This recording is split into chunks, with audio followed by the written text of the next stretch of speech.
Vamos começar, gente, sem mais delonga. Primeiro agradecendo a todos e a todas que estão nos assistindo aqui nessa live. É sempre um prazer tê-los comigo todo domingo. Domingo passado eu estava sobrecarregado, não consegui fazer, mas neste domingo voltei para a gente falar sobre o nosso grande rei, que é Xangô, o orixá da justiça, o orixá da verdade, o orixá que nos inspira a lutar por igualdade. Então Xangô, que é meu pai, é meu rei, é pai do meu pai, Pércio, portanto é meu pai, a Camilinha que fez, que tem feito todas as artes para divulgar as nossas lives, ela colocou ao fundo a imagem do pai Pércio, numa justa homenagem, e eu fiquei muito feliz de ver aquilo e estou muito satisfeito com toda a repercussão que essas lives têm tido. E hoje eu quero aproveitar então e agradecer a Camila, que tem sido fundamental, me estimulado a fazer cada vez mais essas lives, e também trabalhado na arte, trabalhado na divulgação. Isso é muito importante. Para todos vocês também que divulgam, muita gente que divulga, são centenas e centenas de pessoas que estão aí divulgando nossas lives e que vão comentando e curtindo. Então eu quero agradecer a todos e a todas que vão divulgando os nossos conteúdos. Bom, sem mais demora, vamos falar de Xangô, o orixá da justiça e da verdade. Eu dei o título para essa live de Política e Diplomacia, Justiça e Verdade, dividindo isso em dois tópicos, política e diplomacia. Primeiro porque Xangô é o orixá do poder, não dá para falar de Xangô sem falar de poder. Ele é o grande administrador do poder, ele é o rei por excelência, ele é o orixá que nos ensinou a governar e que nos trouxe toda a estrutura de organização para os nossos templos, sobretudo no período da escravização, quando os primeiros candomblés começaram a ser organizados. Xangô, com a sua dinastia de Oió, com seus grandes dignatários de Oió, trouxe para os primeiros candomblé os cargos fundamentais que ajudaram a organizar os primeiros terreiros, de acordo com a organização do reino de Oió. Eu tenho que dizer, obviamente, que Xangô é o Alafim de Oió, o quarto Alafim de Oió. A dinastia de Oió é uma dinastia muito importante para a África Negra. Oió era a cidade-estado que representava para os Yorubá a sua capital política. Então, de certa forma, nós tínhamos duas grandes cidades que eram referências, e uma delas era Oió e a outra Ifé, que era considerada a capital cultural, digamos assim, e o berço da civilização Yorubá. Ilé-Ifé, o grande berço da civilização Yorubá. Contudo, Oió, uma cidade acostumada às disputas de poder, queria para si a primazia. Não é à toa que ela se tornou uma cidade de grandes reis, e essa primazia entre os Yorubás, ela de certa forma foi exercida por conta do poder político. Então, Oió tornou-se a capital política dos Yorubá, e Xangô, o grande rei de Oió. Por que a gente fala o grande rei de Oió? Porque ele foi, de certa forma, aquele que sintetizou na sua imagem a figura de todos os grandes monarcas de Oió. Então ele passou a ser a grande referência do reinado de Oió. Então ele é o quarto Alafim. Dizem que ele destronou o próprio irmão Dadá, e ao ser destronado, isso foi um golpe, claro, e Xangô é um orixá que administra o poder com uma mão muito forte. Então ele é aquele que poderia ser até confundido em certa medida com alguns déspotas, mas ele está longe de ser uma pessoa autoritária. Xangô é autoridade. Então é muito importante que a gente faça essa diferenciação para mostrar que exercer autoridade não significa que uma pessoa deva ser necessariamente autoritária. Então, Xangô é um orixá de autoridade, o que não quer dizer que ele seja um orixá autoritário. E essa diferenciação eu faço porque o poder ele é exercido com o apoio do povo, sempre. Sobretudo o povo de Oió, que amava Xangô, né? Xangô era um rei amado por seu povo, por isso ele foi o rei eternizado e tornou-se também o grande ícone desse complexo de orixás reis, né? Sobretudo esses reis de Oió e dessa região, que em torno, né, no nome de Xangô, eles acabaram se abrigando e Xangô passou a ser, de certa forma, o símbolo de todos os grandes reis. Então, essas qualidades, todas as qualidades de Xangô, na verdade, podem ter sido, em algum momento, outros reis de Oió, que passaram por força de toda a reinvenção da nossa religião na diáspora, passaram a se abrigar, né, sob o nome de Xangô, e que, obviamente, tem todas essas qualidades, tem características individuais, né, que são respeitadas, mas que a gente tem que guardar a gente tem que ter alguns cuidados, essa é a verdade, né? Nessa questão de você trazer para as qualidades uma importância maior do que o nome do próprio orixá, você às vezes acaba causando um problema mais do que uma solução. Então, óbvio que a gente conhece todas as qualidades, óbvio que eu não vou falar de qualidades aqui, nem tenho conhecimento para tanto, e essa live não se dispõe a falar de fundamentos, essa live é simplesmente para a gente analisar os aspectos filosóficos no nosso culto, as características do orixá, aquilo que o orixá pode nos ensinar, né, para a gente viver e transpor os nossos desafios no mundo em que a gente vive. Então, as qualidades de Xangô certamente foram, né, grandes reis que acabaram sendo sintetizados no arquétipo de Xangô. Mas isso não é diferente com outros orixás. Então, se você pega Oxóssi, que é o orixá caçador, obviamente que em todas as cidades, né, e nações africanas havia um deus, uma divindade da caça. E que, por conta do tipo de vivência que foi possível na diáspora, acabaram fundindo esses orixás, né, essas divindades, num só orixá e dividindo isso em várias qualidades. Mas isso é muito complexo e não é o caso, né? Mas é óbvio que os caçadores se tornaram Oxóssi, todos eles, mas aí as qualidades às vezes podem, evidentemente, serem compreendidas como um caçador que em determinado lugar da África tem um culto específico, mas que aqui foram cultuados todos eles nessa síntese dos orixás caçadores, que é Oxóssi, nessa síntese do orixá rei, que é Xangô, nessa síntese do orixá guerreiro, que é Ogum, e assim por diante. Então, Xangô é o rei por excelência. Xangô é o orixá rei. Se a gente tivesse que escolher um todo-poderoso entre os orixás, certamente seria Xangô. E o nome de Xangô não pode, evidentemente, ser maculado, né? Porque ele é um rei muito justo, muito verdadeiro, e ele é o inimigo da mentira.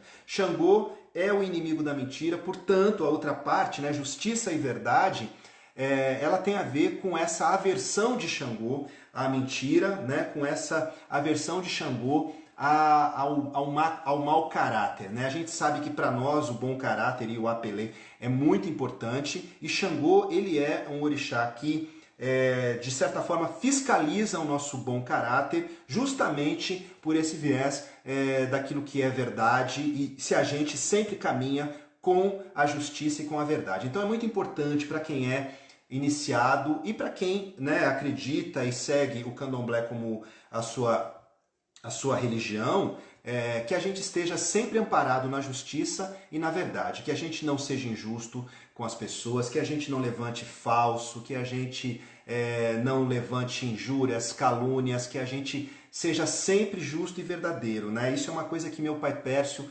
gostava sempre de dizer, né? Que nós temos que ser justos e verdadeiros. Deixa eu levantar um pouco minha cadeira. Que nós temos que ser justos e verdadeiros, que Xangô não suporta falsidade, que Xangô não suporta mentira, e isso é algo que nós precisamos realmente assumir como uma grande característica da nossa conduta, né? A nossa conduta tem que ser ilibada. Isso não quer dizer que a gente tenha uma moral restritiva, que a gente esteja preocupado com essas coisas. Ter uma moral ilibada, ter uma conduta ilibada significa agir com justiça e com verdade. Não ser injusto, não ser antiético, não ser traidor, né? Porque Xangô não suporta o traidor, Xangô não suporta o traidor, e Xangô é o grande punidor, aquele que pune os traidores. Por isso também ele ficou conhecido como orixá da justiça, porque Xangô é quem pune os traidores. A gente sempre gosta de dizer, né, porque a gente vive num mundo muito desigual, muito injusto, e que as nossas pendengas a gente entrega nas mãos de Xangô. E de fato é na justiça que a gente confia, né? Vocês sabem bem que para o nosso povo nada nunca foi fácil. A gente sabe que é um momento muito difícil, esse momento que nós estamos atravessando, mas que não vem de hoje, nem para nós aqui no Brasil, nem para os nossos irmãos negros lá nos Estados Unidos. É muito importante que a gente possa olhar e se inspirar na luta do povo negro nos Estados Unidos, mas que a gente não perca de vista que as nossas realidades são muito diferentes e que os processos históricos que nos trouxeram até aqui, eles lá e nós aqui, são processos muito diferentes. Então, claro que é muito importante a gente ver essa luta por justiça nos Estados Unidos sendo aplicada com tanta veemência pelo nosso povo, mas a gente não pode usar essa luta para criticar os nossos aqui e dizer que o negro brasileiro tem agido de uma maneira pacífica, porque isso não é verdade, isso não condiz com a realidade. A gente sabe que a nossa história foi contada pelo colonizador e que por conta disso ele contou a sua versão, que obviamente nos desfavoreceu.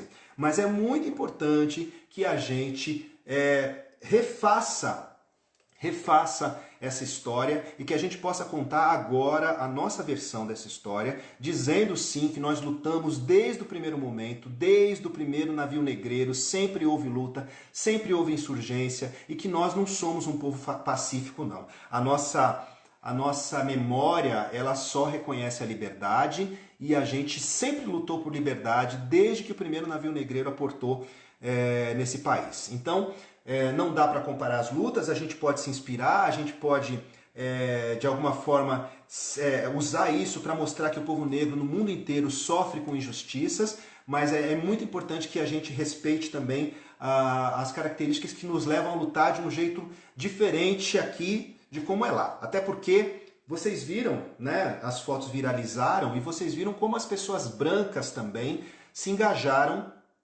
na luta antirracista nos Estados Unidos, sobretudo nesse assassinato que aconteceu na semana passada. Então, gente, é muito importante também que as pessoas brancas no Brasil percebam nesse exemplo como é importante que elas também estejam engajadas e como faz diferença quando as pessoas brancas se engajam na luta e quando nós vamos lado a lado lutando por uma sociedade mais justa para todos, né? Quando você faz justiça para aqueles que foram sempre desfavorecidos, você melhora a sociedade para todo mundo. Então é muito importante que todos, negros e brancos, lutemos contra o racismo, mas é muito importante que as pessoas brancas percebam que é fundamental que elas estejam engajadas na luta antirracista e que elas... a gente não quer que o branco seja um escudo, a gente não quer uma atitude paternalista, mas a gente quer que eles lutem lado a lado. E isso, num momento crucial, né, de enfrentamento, como o que está acontecendo nos Estados Unidos, quando as pessoas brancas se colocaram, né, como um escudo na frente das pessoas negras para que o protesto pudesse ser feito com tranquilidade, sem uma ameaça à vida dessas pessoas, elas estavam ali assumindo um privilégio e mostrando que a polícia tem uma reação diferente quando pessoas brancas se colocam na frente. E isso é uma coisa que a gente vê cotidianamente. Um outro vídeo viralizou ontem e vocês viram um cidadão, né, de bem, né, acabando literalmente com um policial, né, dizendo...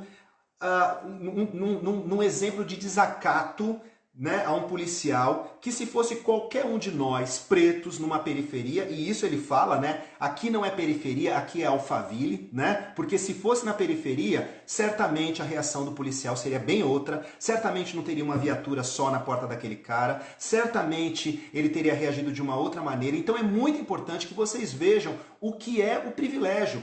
como ele atua, como ele acontece na sociedade, como a polícia age diferente e como a polícia trata diferente brancos e negros, como ela age diferente nas periferias e nos bairros nobres. Isso é, muitas vezes, uma ordem que parte até do comando, né? Isso foi uma informação que vazou. Então, gente, nós temos uma questão muito séria para a gente avaliar no nosso país, e eu acho que Xangô mesmo tem que ser evocado muitas vezes, porque se não fosse a nossa fé na justiça de Xangô, a gente já teria sucumbido. Se não fosse a nossa fé na força de Ogum, na força de Yansan, no poder de Exu, para fazer o erro virar acerto, a gente já teria sucumbido. A gente não daria conta de viver, de sobreviver nesse país, né, com essa polícia tão injusta, com essa justiça tão morosa e tão tendenciosa, sobretudo tendenciosa para essa elite, né? A gente não daria conta de viver se não fosse Orixá. Então eu sempre repito aquilo que o Edson Carneiro me ensinou, né? Eu não sei onde estaria os negros se não fosse o candomblé. E mesmo para aqueles, né, que não são do candomblé, a gente não pode perder de vista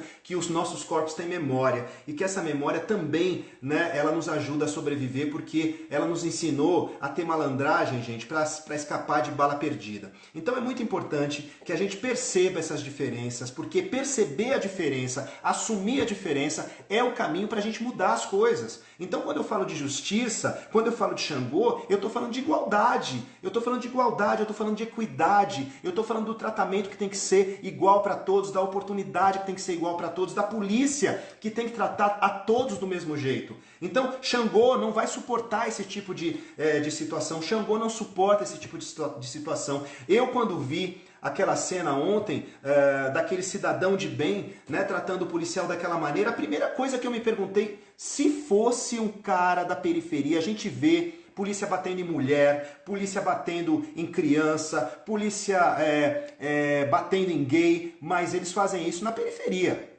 Eles fazem isso com as pessoas pretas e pobres, perdão pelo pleonasmo, que vivem na periferia. Então tá aí um monte de vídeo, para quem quiser ver, vai lá no YouTube e vocês vão ver um monte de vídeo da violência policial contra pessoas negras, contra pessoas pobres nas periferias desse Brasil. E veja, quando o cara diz, aqui não é periferia, aqui é Alphaville, a gente já está demarcando um território que é um território em que a polícia vai agir de uma outra maneira. Então, quando você é um governante, ou você serve à elite ou você serve ao povo. Não dá para servir aos dois. Ou você serve à elite ou você serve ao povo. E Xangô foi um rei que serviu ao povo. Xangô é esse rei que serve ao povo. Por isso Xangô é um rei amado, por isso Xangô tem autoridade. Xangô não precisa ser autoritário porque ele tem autoridade. Xangô não precisa gritar, nem mandar ninguém calar a boca, porque quando Xangô abre a boca, naturalmente o silêncio se faz. Xangô lança chamas pela boca. E isso a gente sabe, né, do ponto de vista simbólico, o que significa, o que pode significar lançar chamas pela boca. A capacidade que Xangô tem de persuadir, a capacidade que Xangô tem de convencer pelo discurso, pela palavra, pela autoridade. Xangô é rei. Xangô é rei porque sabe comandar. Xangô é rei porque manda no mando. Xangô é o todo-poderoso orixá porque ele não só domina o fogo, mas ele domina também a justiça. Mas não é essa justiça que está posta aqui, onde o cara age de um jeito, onde a polícia age de um jeito em Alphaville e age do outro jeito na Brasilândia. Não é disso que eu estou falando não, gente. Eu estou falando da justiça de Xangô, da justiça que pressupõe igualdade, equidade. É dessa justiça, é por essa justiça que a gente luta. É essa que tem que ser praticada nesse país. Então, é muito importante que a gente perceba que aquilo que o orixá traz pra gente enquanto referencial de justiça não é isso. Não é isso que a gente vê aqui nesse país. Xangô é um orixá que domina toda a estrutura de poder, toda a estrutura política, toda a estrutura diplomática. Xangô é o rei que sabe governar ao lado, tendo seus ministros ao seu lado. Xangô é o rei que sabe comandar um exército também, porque ele é guerreiro. Xangô é o rei que sabe delegar as funções, porque toda a estrutura hierárquica de Oió era algo extremamente elaborado, como é até hoje, né? Vocês sabem que Oió ainda é uma das grandes cidades, eu acho que inclusive está tramitando na Unesco um processo para que Oió seja reconhecida como patrimônio da humanidade. E é muito importante que todos nós de Candomblé e todos nós que estamos de alguma maneira relacionados às tradições africanas, estejamos também engajados, né, nessa campanha para tornar Oió patrimônio da humanidade, porque aquilo precisa ser preservado. Primeiro porque deu todo o referencial de estrutura de culto. E eu quero lembrar que o primeiro candomblé que se organizou, o candomblé da Barroquinha, inclusive há um livro do Renato da Silveira que tem esse título, O Candomblé da Barroquinha, ele se organizou a partir de 4 pilares, né? O primeiro pilar, né, representado por Oxalá, o segundo pilar representado por Oxum, o terceiro pilar representado por Oxóssi e o quarto pilar representado por Xangô. Então foram esses 4 pilares, né, que estão até hoje ali representados no axé da Casa Branca, que dão a nossa estrutura e que trouxeram também toda a organização hierárquica e, digamos assim, burocrática do terreiro. Então, o candomblé da Casa Branca, né, que foi o principal ramo, né, descendente desse candomblé primeiro da Barroquinha, ele se chama Ilê Ianassô Oká. Ilê Ianassô Oká. Para quem não sabe, Ianassô é um título, né, da Casa de Xangô em Oió. Da Casa de Xangô em Oió é a sacerdotisa encarregada do culto a Xangô em Oió. Então, essa primeira casa de candomblé faz, né, no seu título, referência ao posto dessa fundadora, que era encarregada de cuidar da Casa de Xangô, de cuidar do culto de Xangô em Oió, né? E, obviamente, que ninguém, né, no século XVIII, né, final do século XVIII, começo do século XIX, quando os Iorubás, os Nagô chegaram no Brasil, ninguém ousaria, né, isso é o professor Vivaldo da Costa Lima que diz, ninguém ousaria utilizar esse título, né, de Ianassô se realmente o título não lhe pertencesse. Então, essa Ianassô que veio para o Brasil, certamente na condição de escravizada, foi também quem pôde organizar naquelas reminiscências de cultos que se juntavam ali. Ela trouxe a estrutura, né, e quando eu falo ela, eu estou falando de todo o povo de Oió, que trouxe a estrutura do culto e assim distribuiu, né, e conseguiu organizar de uma maneira mais ou menos homogênea o candomblé que a gente conhece hoje e que tem como referência. Então, grandes pessoas iniciadas para Xangô, pessoas que tinham ligação com grandes famílias de Oió e que, de alguma forma, também circulavam na região de Oió, porque reinos vizinhos também faziam parte disso. Elas trouxeram todo o culto e toda a estrutura do culto. Então, a gente vai ouvir falar, muitas vezes nas saudações a Xangô, nesses nomes, né? Ianassô, Iadetá, Iacalá, enfim, que são as 3 fundadoras da Casa Branca. A gente tem Bamboxeu Biticô, né, que é um, né, dos essás mais importantes e ligados ao culto de Xangô, Obaçaniá, todos esses que são ligados ao culto de Xangô, mas que também foram pessoas que vieram da África para o Brasil e que, de alguma maneira, ajudaram, como grandes essás, a fundar o nosso candomblé e também a organizar o nosso culto. Então, falar de Xangô também é falar de um culto à ancestralidade. E a gente não pode perder de vista, dizem em Oió e aqui no Brasil também, que Xangô foi o primeiro ogé, Xangô foi o primeiro sacerdote de Egum. E aí é interessante, porque Xangô é o antissímbolo da morte. E aí a gente sempre relaciona Egum, né, o nosso ancestral, Egungun, como queiram, a gente sempre relaciona o Egungun à morte. Mas a gente esquece de dizer que Egungun nos prova o tempo todo que a gente vence a morte quando a gente se torna um ancestral. É isso que o Egum mostra pra gente. E Xangô, se tornando um sacerdote de Egum, de Egungun, ele é aquele que também mostra a sua vitória sobre a morte, sobre Iku, né, o orixá morte. E muito interessante que essa nossa live de hoje sobre Xangô venha logo depois da live sobre Iku, né, o orixá Iku, e sobre a morte, sobre que o Fábio Mariano, que está aqui com a gente, deu uma aula naquele dia. E hoje a gente vem aqui falar de Xangô, que é exatamente o antissímbolo da morte, né? E Xangô, porque Xangô desafiou. Tem uma das histórias de Xangô, né? Dizem que Xangô teria se suicidado, mas que na verdade Xangô fez a Iku um desafio, porque Iku desafiava Xangô dizendo que ele era mais poderoso, que ele igualava reis e plebeus, né? A morte iguala a todos. E Xangô dizia, não, eu não vou me curvar ao seu poder porque eu sou mais poderoso do que você, Iku, e eu vou provar isso. E Xangô, né, num momento em que ele era ovacionado pelo povo, num grande momento de heroísmo, Xangô decidiu a hora da sua morte, né? Então, não é que Xangô tenha se matado, Xangô decidiu o momento em que ele ia morrer, porque morrer como herói é eternizar-se. Então, Xangô nos mostrou, né, que sair da vida, né, ter um momento nobre, né, e que o nosso último ato seja um ato glorioso, né? Sempre que o último ato da nossa vida for um ato glorioso, certamente a gente vai se eternizar. E isso a gente tem um exemplo bem claro, né? A gente pega o Ayrton Senna, por exemplo, né? Muitos dos que estão aqui nos assistindo talvez não tenham visto, né, o Ayrton Senna pilotando, mas o Ayrton Senna, quando morreu num momento em que ele praticava o seu esporte preferido, que era a razão da sua própria vida, e por conta disso, né, ele é um nome que até hoje não foi esquecido, é um nome que é uma referência para todos nós, foi enterrado com todas as honras de chefe de Estado e assim por diante. Então ele se eternizou justamente porque ele morreu no momento em que ele era glorificado, ele morreu gloriosamente. Então morrer gloriosamente também é uma das formas de se eternizar. E é o que Xangô ensina pra gente. Xangô nos ensina a morrer gloriosamente, né? Um mais velho, ele morre gloriosamente quando ele cumpre todo o seu Odu. Quando ele cumpre todo o seu Odu. Mas também é possível ser Marte, é possível ser herói. Claro que nenhum de nós quer ser Marte, né? A gente prefere ser herói mesmo. Então, que Xangô mesmo seja o exemplo de como a gente pode sair gloriosamente da vida para merecer ser lembrado para sempre.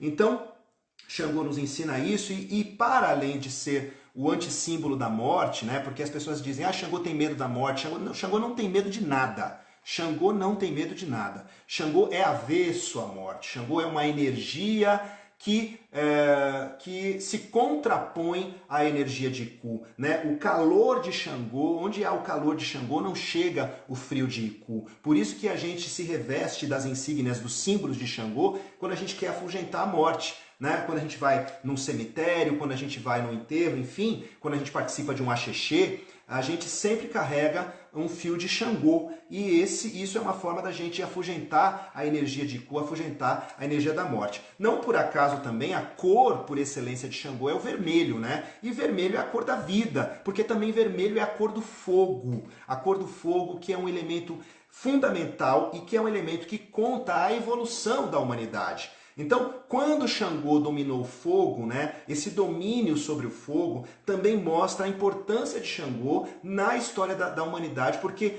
quando a gente entende Xangô como um elemento fogo, a gente também está entendendo que esse elemento mudou a nossa história, mudou o nosso modo de viver, né, porque os povos que até então comiam cru passaram a comer cozido, né, passaram a ter o fogo como um elemento não só de defesa, mas um elemento fundamental para a sua alimentação, porque a comida cozida a gente consegue digerir com mais rapidez, portanto a gente tem um período de descanso menor, precisa de um período de digestão menor, portanto a gente se recupera mais rapidamente depois da refeição e corre menos perigo, né? Então, se vocês imaginem nos primórdios da humanidade, né, quando você comia aquela carne crua, né, e aí você ficava muito mais vulnerável porque a digestão era mais demorada. Então, Xangô mostra toda a evolução da humanidade também através do fogo, o fogo que pôde cozinhar os alimentos, o fogo que pôde iluminar a casa. Na verdade, Xangô, né, nessa coisa de engolir o fogo, ele domestica o fogo. Xangô é o orixá que domina do ponto de vista de trazer o fogo para dentro de casa e saber usar esse elemento para promover a evolução da espécie humana. Então Xangô é o orixá que nos ensina a dominar o fogo, não só do ponto de vista de como ele poderia ser usado como um elemento para o nosso bem-estar, né? Então o fogo que aquece, o fogo que ilumina, o fogo que cozinha o alimento, assim como Xangô também nos mostra o fogo enquanto arma, né? Porque afinal de contas a gente não pode perder de vista que quando Xangô falou ao povo, as labaredas, né? As tochas saíram da sua boca. Claro que isso pode também ser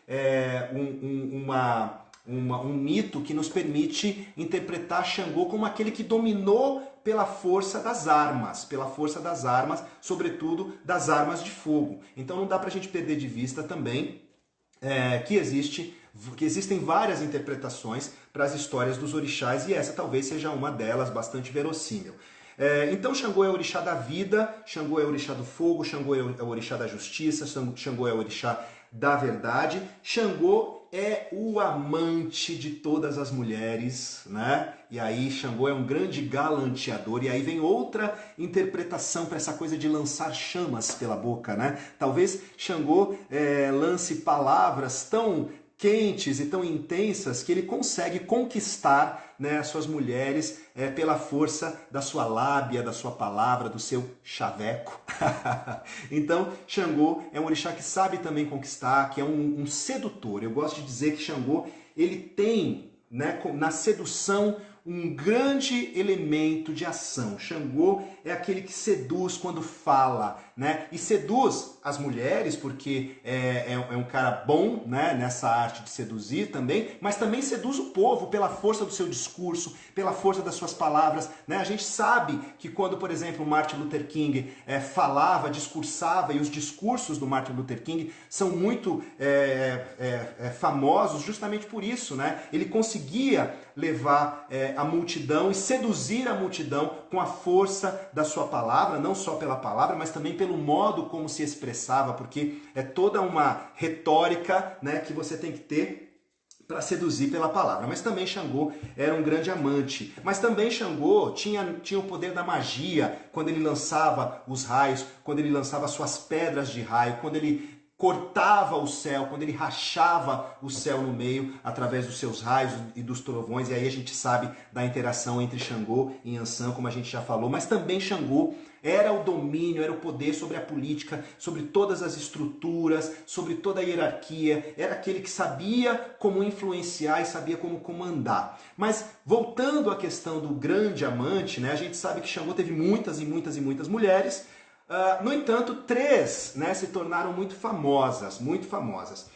A primeira mulher de Xangô foi Yansan, e ela é considerada o par ideal. O par ideal, porque é a que compreende melhor, é a que tem os mesmos domínios, ela também tem um domínio sobre o fogo, também tem um domínio sobre essa sedução, né? É uma mulher considerada uma mulher quente, sedutora, sensual, e Xangô também tem isso, né? Então são considerados um casal perfeito. Mas a gente sabe que Oxum, né? Oxum não gosta de perder, então quando ela chegou na história, ela é a segunda mulher de Xangô, quando ela chegou na história ela dominou a cena, porque afinal de contas ela é Oxum, né? A mais bonita, a mais sedutora, a mais esperta, a mais inteligente, e óbvio que ela tomou a primazia e soube seduzir de tal forma Xangô que ele fez de Oxum, não demorou muito para ele fazer de Oxum a sua esposa preferida, a sua esposa mais amada, e foi o grande amor da sua vida, foi Oxum, né? O grande amor de Xangô. E teve Obá, e eu digo que Obá foi a mulher que Xangô mais admirou, porque Xangô admirava a coragem de Obá. Dizem que Obá era uma mulher mais velha do que Xangô, mas era uma mulher muito corajosa, que desafiava todos os outros orixás, que desafiou todos os outros orixás e só perdeu para Ogum porque Ogum foi esperto, consultou um babalaô que deu a ele a receita para que ele pudesse derrotar Obá. Mas ela foi uma mulher que Xangô admirou muito e foi, evidentemente, correndo o risco de tornar-se a preferida, porque era a mais admirada. Ela acabou caindo por ingenuidade nas armadilhas de Oxum e acabou cortando a própria orelha. Mas vejam bem, gente, Xangô mandava no mando, Xangô mandava em todos, mas quem mandava nele eram as mulheres. As três mulheres, as três rainhas, e a mãe, é claro, Yamacê, a mãe de Xangô. E é muito importante que a gente lembre, né, que o Ileiaomi Axé Yamacê, ou o Gantuá, também faz no nome, no seu nome, no seu nome sagrado, enfim, menção ao culto de Xangô, uma vez que traz o axé de sua mãe, Yamacê, que é a mãe de Xangô. Então, também o Gantuá, né, tem em Xangô uma referência importante, assim como outros terreiros da Bahia têm nesse orixá uma referência importante, porque os terreiros Queto, né, essa nomenclatura veio muito depois, porque todo mundo era Nagô. Todo mundo era Nagô, e quem era Nagô era Iorubá, e quem era Iorubá tinha sua grande referência em Oió. Em Oió e Ifé, né? E é bom que daqui a pouco eu quero falar dessa rivalidade entre Ifé e Oió. Mas é muito interessante porque Xangô era assim, né? Ele fazia o que elas queriam, Xangô fazia o que elas, as esposas, queriam, pensando que elas é que estavam fazendo o que ele queria.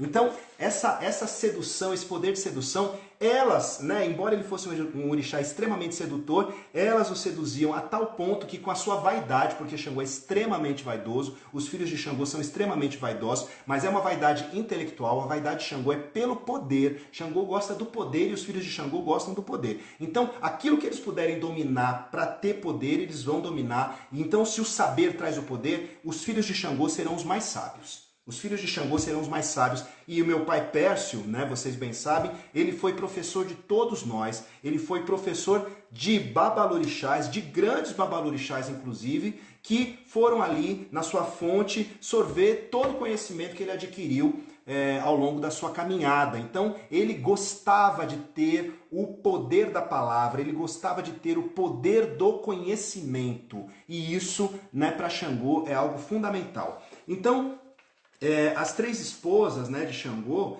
elas eram aquelas que exerciam sobre ele todo o domínio, com toda a sua arte de sedução e, obviamente, que puderam fazer no reino de Oió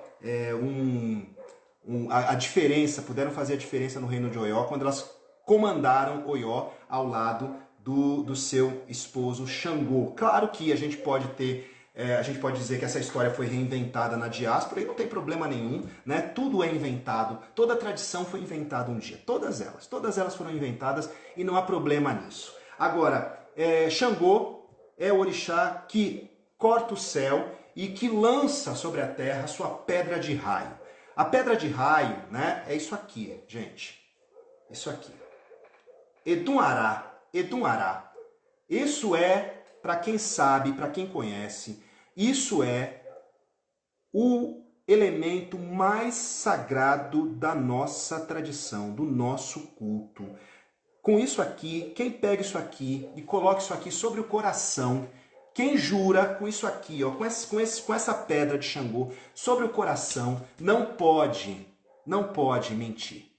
Não pode. Quem tem a honra de segurar um Edunará, quem sabe o que é colocar um Edunará na sua boca para fazer um juramento, sabe que se trair esse juramento, vai pagar com a vida. Vai pagar com a vida. Então cuidado, gente, porque às vezes vocês que são de candomblé se esquecem da força que tem uma pedra, da força que tem um Edunará, da força que tem as pedras de Xangô.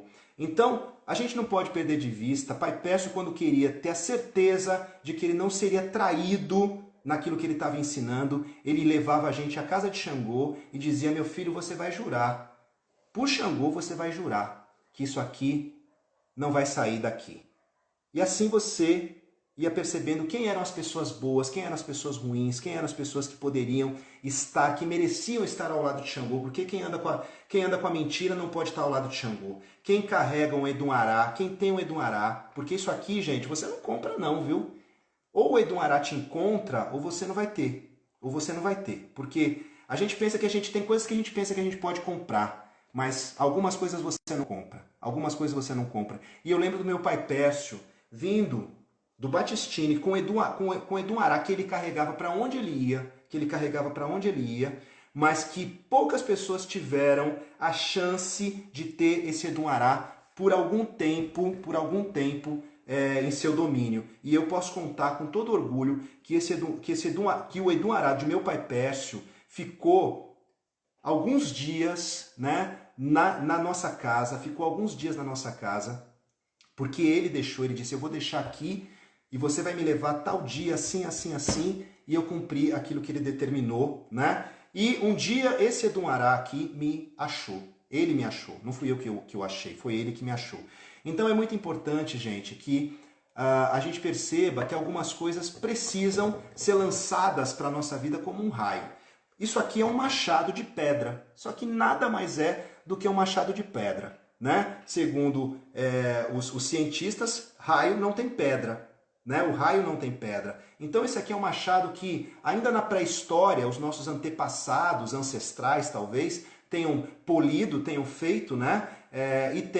E de algum momento, em algum momento isso aqui deve ter se perdido, né? Em alguma era distante isso aqui deve ter se perdido, e arqueologicamente talvez um raio, né, mandado por Xangô indique pra gente onde existem esses machados enterrados. Então é muito importante que a gente não perca de vista que algumas coisas no candomblé têm um papel fundamental para o nosso culto. E o Edum-Ará, né, considerando que Xangô é o grande orixá do poder, o Edum-Ará ele é um elemento fundamental para todos nós, e a gente tem que saber a importância disso. Saber a importância de um juramento feito com Edum-Ará. Então, não percam de vista, vocês que são Leste Orixá e os que não são e pretendem ser, quando um Edum-Ará for para a mão de vocês, saibam que vocês estão com o orixá na mão. E que vocês têm que saber como segurar isso. Porque se um fio de conta, se carregar um fio de conta no pescoço é carregar o peso da vida e da morte, imaginem vocês colocar no coração um Edum-Ará e jurar em nome de Xangô. Então a gente precisa ter cuidado, porque o orixá não é santo. O orixá não é santo. E pagar com a vida, gente, não é morrer para pagar não, viu? Não pense que pagar com a vida é morrer. Morrer é fácil. Morrer qualquer um morre. Morre em qualquer momento, qualquer lugar, qualquer horário. Para morrer não precisa de nada. Agora, viver é que é difícil. E viver sem orixá é muito mais difícil. Então a gente precisa saber usar a palavra que o orixá nos ensinou, saber honrar o juramento que a gente fez em nome do orixá, para que o orixá nunca nos abandone ao longo da nossa existência. Então, o Edum-Ará é o machado de Xangô por excelência, Edum-Ará, esse machado de pedra. Por conta disso, Xangô também foi relacionado às pedreiras, né, às grandes formações rochosas. E Xangô é um orixá que também mostra através da pedra que o seu caráter é duro, é impassível, e que ele não está para negociações quando a questão é justiça. Xangô não está para negociações quando a questão é justiça. Então é muito importante, eu estou vendo que o Silvio Almeida está aqui, é meu filho, o Silvio Almeida é o Xangô mais recente desta casa, né? E quem pôde participar da iniciação, na iniciação dele, sabe o que eu estou falando quando eu falo da força de Xangô. Quem participou, quem viu Xangô ali, sabe o que eu estou falando quando eu falo da força desse orixá. Então, gente, não vamos brincar com Xangô, a gente não deve brincar com nenhum orixá, mas com alguns a gente deve ter um cuidado especial. Xangô é um deles. Enfim, eu quero dizer a vocês, né, eu não sei quanto tempo, a gente tem alguns minutos, mas já encaminhando assim para as nossas conclusões, eu quero dizer a vocês que Xangô foi homenageado muitas vezes pelas escolas de samba. Vocês sabem que eu adoro escola de samba, adoro samba enredo. Xangô foi homenageado muitas vezes. Xangô é patrono de algumas escolas, tanto em São Paulo quanto no Rio de Janeiro. Mas no Rio de Janeiro, Xangô é o patrono do salgueiro, né? As cores vermelho e branco, né, do salgueiro fazem menção a Xangô. Xangô foi o grande homenageado do salgueiro em 2019, no Carnaval de 2019, com samba que poderia ter sido melhor. Eu acho que o samba não deu conta, talvez por força do enredo também, que talvez não ajudasse, mas eu acho que falar desse Xangô que muitas vezes está associado ao sincretismo, que não dá conta da dimensão, não dá conta da grandeza do orixá. E eu acho que outras escolas de samba foram mais felizes, né, nas suas homenagens. E aí eu quero me reportar à Mocidade Alegre, e obviamente que eu estou sendo tendencioso sim, eu não nego, é a minha escola, que fez uma linda homenagem a Xangô em 2012. Mas não era só Xangô, eu adoro enredo que mistura um monte de coisa, mas que não perde o foco, né? Então, naquele ano, a Mocidade conseguiu falar de Xangô, conseguiu falar de um dos grandes postos da casa de Xangô, que foi Oju, que era o Oju Obá, que aliás era o título do enredo, né? Oju Obá. Conseguiu homenagear o centenário de Jorge Amado, né? E conseguiu fazer um desfile maravilhoso e campeão. Então, a escola deu conta, né? E conseguiu, inclusive, passar por um momento em que ficou comprovado que orixá atua, Eu não sei se vocês se lembram, mas 2012 foi o ano em que as notas do Carnaval de São Paulo foram rasgadas. E por conta desse episódio, hoje a apuração das escolas de samba de São Paulo já não se faz mais com torcida. Eu ia todo ano para o AMB torcer, naquele ano eu não estava, naquele ano eu estava na Bahia e assisti a apuração pela televisão quando vi as notas sendo rasgadas, e aí vai ter campeã, não vai ter campeã, o que aconteceu? E aí eu acho que a mão de Xangô pesou, e pesou tanto, que a Mocidade sagrou-se campeã, não do jeito que a Mocidade merecia, não do jeito que a Mocidade queria, mas foi muito importante que ali começou a se desenhar o grande caminho de justiça que Xangô faria à Mocidade. Porque foi um momento em que a Mocidade, o título foi contestado de todas as maneiras, o título foi contestado de todas as formas, e aí era preciso defender esse campeonato, e não tem melhor maneira de você defender um campeonato do que com um bicampeonato. E a Mocidade foi bicampeã em 2013, num carnaval disputadíssimo até a última nota, e no quesito desempate a Mocidade foi favorecida e sagrou-se bicampeã, mas ainda não era suficiente porque todas as falácias, todos os falsos que foram levantados contra a escola continuaram até que veio o tricampeonato incontestável de 2014 com o tema da fé. Então, na verdade, eu digo que foi uma trilogia que a Mocidade mostrou na Avenida, e que essa trilogia, que também rendeu um tricampeonato, valeu muito com aquele samba lindo de 2012, e que deu conta de falar de Oju Obá, que deu conta de falar de Xangô, que deu conta de falar da luta do povo negro, que deu conta de falar da Bahia, que deu conta de falar de Jorge Amado e de toda a nossa resistência neste país. Mas o grande samba realmente, em homenagem a Xangô, é o samba do Grêmio Recreativo, Cultural, Escola de Samba, Mocidade, Camisa Verde e Branco. Né? Então, a Mocidade Camisa Verde e Branco, ou Camisa Verde, ou Camisa para os mais íntimos, né? A Escola de Samba da Barra Funda, que é um bairro negro de São Paulo. A gente não pode esquecer que Casa Verde e Barra Funda se dividem apenas por um rio, o Rio Tietê. Né? Então, ali, né, as populações negras se instalaram às margens do Rio Tietê, tanto de um lado quanto de outro, e a Barra Funda e a Casa Verde, né, foram celeiros de bambas, né? Bairros que evocam essa memória do samba paulistano, e a Escola de Samba Camisa Verde e Branco, gloriosa Escola de Samba da Barra Funda, fez em 1984 uma linda homenagem a Xangô, num samba que ecoou, né, e que ecoa até hoje na memória de nós, sambistas de São Paulo. É uma pena que quem é de outros estados talvez não conheça os sambas mais antigos de São Paulo. Mas eu vou declamar, não vou arriscar cantar aqui, e vou declamar esse samba da Camisa Verde, porque merece um enredo de Teresa Santos, né? Um enredo de Teresa Santos, uma grande mulher negra, uma grande guerreira, uma mulher que lutou muito contra a ditadura, ao lado de grandes nomes, né, do movimento negro. Então Teresa Santos, também fica aqui minha homenagem a Teresa Santos, que fez para a Camisa Verde e Branco, assim como tinha feito para tantas outras escolas em São Paulo, enredos afro maravilhosos, e esse se chamou Os Três Encantos do Rei. Os Três Encantos do Rei, que obviamente é um enredo em homenagem às três mulheres de Xangô. E aí começa assim: Xangô virou terra, Inhansã foi com ele morar. Nossos lagos, cascatas e rios são de Oxum e de Obá. Em verde e branco eu vou contar esta linda história que você jamais esquecerá. Os três encantos do rei, o justiceiro de Ifá, Xangô pegava um machado, deixando despedaçado quem contra ele ia lutar. Me dá a sua mão, seu coração, meu grande amor. Foi assim que Inhansã por ele se apaixonou. Mulher, ó mulher, dos trovões do palácio, do raio e da luz, ilumina o meu viver. E Alodê foi o seu segundo encanto, onde derramou seu pranto, porque amou para valer. Mas o guerreiro foi à procura de batalhas e prazer.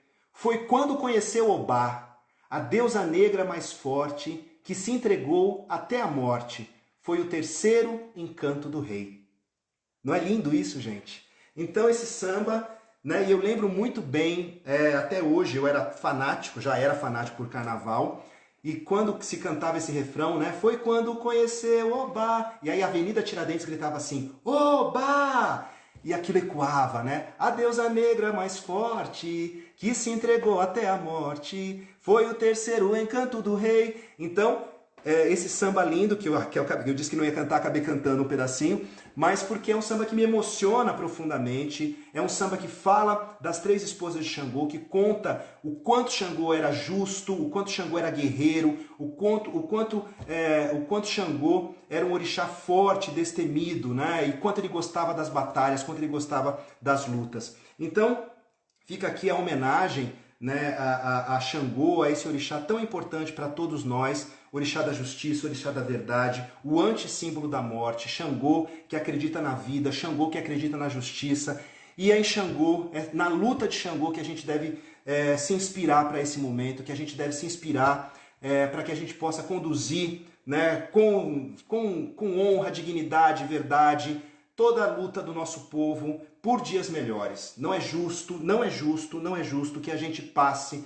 por tudo isso que a gente tem passado. Não é justo que um menino de 14 anos seja morto dentro de casa. Não é justo que um homem negro seja assassinado na frente das câmeras pela polícia. Não é justo que a gente continue morrendo a cada 23 minutos. Não é justo que as mães negras tenham que chorar a morte dos seus filhos. Não é justo que os homens negros sejam encarcerados. Não é justo que as mulheres negras tenham que ralar no trabalho doméstico para conseguir uma miséria no final de um mês. Não é justo que as crianças negras não tenham direito a uma educação digna. Não é justo que esse país continue sendo governado por pessoas autoritárias. Não é justo. Não é justo. E a gente precisa fazer a revolução. E essa revolução não significa necessariamente que a gente vai pegar em armas, porque quando a gente traz os nossos saberes, quando a gente traz as nossas verdades, que não se impõem como verdades absolutas, a gente nem acredita nisso, mas as verdades que fazem com que a gente possa acreditar que tem o direito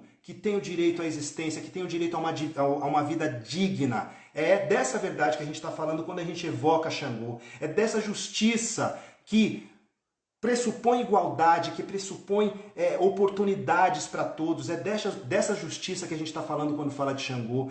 É da diplomacia, né, que respeita as autoridades, que respeita os mais velhos, que respeita as pessoas. É disso que a gente está falando. E de uma política que use o poder para beneficiar o povo, para beneficiar quem mais precise, para beneficiar as pessoas que foram, ao longo da história, injustiçadas. Então é muito importante que a gente use todos os mecanismos, todos os aparatos políticos para reivindicar outros espaços de poder. E é disso que a gente está falando quando a gente chama Xangô para a nossa luta, quando a gente evoca, quando a gente saúda Xangô, né? Quando a gente grita Caô, Cabiecile, venham ver o rei pisar sobre a terra. Xangô está entre nós. Cabieci, Xangô está entre nós, que Xangô venha, Obadê, o rei está presente, que Xangô venha nos libertar definitivamente dessa escravidão que nos coloca nas periferias, nas favelas, morrendo com o tiro da polícia, vivendo com aquilo que sobra dos outros, e a gente não merece isso. A gente merece mais dignidade, a gente merece mais respeito, e a gente merece que Xangô nos conduza nessa luta política, sobretudo, porque a gente precisa ter representantes. É muito importante, gente, que nós tenhamos nessas próximas eleições, que são eleições municipais, o poder municipal que está mais próximo de nós, a gente precisa ter representantes. Então, vamos pedir a Xangô que nos ilumine, vamos pedir a Xangô que nos ajude a tomar essa consciência de que nós somos maioria nesse país, portanto, nós podemos mudar essa história. Nós, negros, somos maioria, nós, negros, aliados às pessoas brancas que também querem justiça, que também querem igualdade, nós podemos mudar a história. Somos nós que temos que tomar o machado da justiça de Xangô e fazer com que a igualdade prevaleça, com que a verdade prevaleça, com que os traidores sejam decapitados sim, mas não no sentido literal. A gente não quer cortar a cabeça de ninguém, mas se tiver que cortar, a gente corta. A gente quer justiça. A gente quer justiça. A gente não deseja que as pessoas tenham tratamentos desumanos, ainda que elas tenham nos tratado de maneira desumana, nós queremos justiça. É só isso que a gente quer. Né? Não há delito que justifique a desumanidade. Não há delito que justifique a desumanidade. Então nós vamos continuar na nossa luta, nós vamos continuar evocando Xangô e acreditando que a gente pode sim construir um futuro mais digno para todos nós. Gente, eu acabei não falando de Oió e de Ifé, mas eu quero só deixar uma coisa para a gente pensar. Ifé, Odudua, é o herói civilizador, é o grande criador do universo. Em Ifé, Odudua, em Ifé, Oraniã, em Oió. E isso fica para uma outra história. Talvez quando eu contar a história de Oxalá, a gente fale um pouquinho sobre isso. Então vamos cantar para Xangô, deixando meu beijo de feliz aniversário para Isabel Esther, né? Beijo enorme e que Xangô abençoe seu dia, minha querida, amor da minha vida, né? Ela, Manu, são os meus amores e tantas mulheres da minha vida, como Xangô teve muitas, eu também tenho. Então, cabiecile. Sou muito feliz, Xangô. Eu amanheço, eu anoiteço, eu durmo, eu como, eu trabalho, eu ganho meu pão de cada dia, eu respiro. Tudo é Xangô na minha vida, tudo é Oxalá.